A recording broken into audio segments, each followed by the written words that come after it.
Ever wondered what the actual electricity cost is for keeping electrical items at home on standby instead of switching them off? According to the Energy Saving Trust, an average home spends between £45 to £80 a year in electrical costs for keeping items on standby.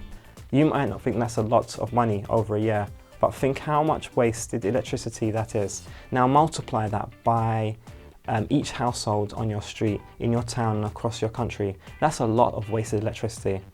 Different items have different energy efficiency ratings, and we are encouraged to consider an energy efficient item when purchasing it.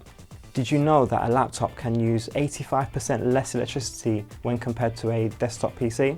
Older laptops would become incredibly hot when used for long periods. If you compare this with some newer laptops, they have much more efficient parts inside them to prevent the laptops from heating up. They also use less electricity and there's therefore less waste. The fan attached to a PC on a computer is always on while the computer is on. The purpose of the fan is to make sure that the computer's CPU remains at a constantly low temperature. Now, if you think about how things are maintained on a larger scale in data centers, their level of wasted electricity increases in order to keep those computers and components cooled down. Air conditioning units are powered 24/7 to constantly make sure that the servers are at a constant temperature. According to 4DDC, offering an environmentally friendly data center alternative, 5% of Europe's annual energy bill is spent just on cooling computers.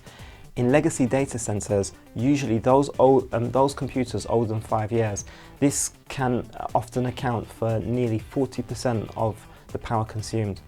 This alternative method offered, if adopted by a data center, could decrease their energy usage by 88.9%, which just goes to show how much energy is wasted in cooling these systems.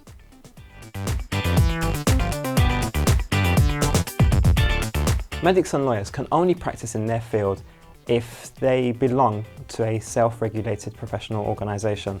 The computing profession is still relatively new. There has not been the organisational capability to develop a binding set of moral rules.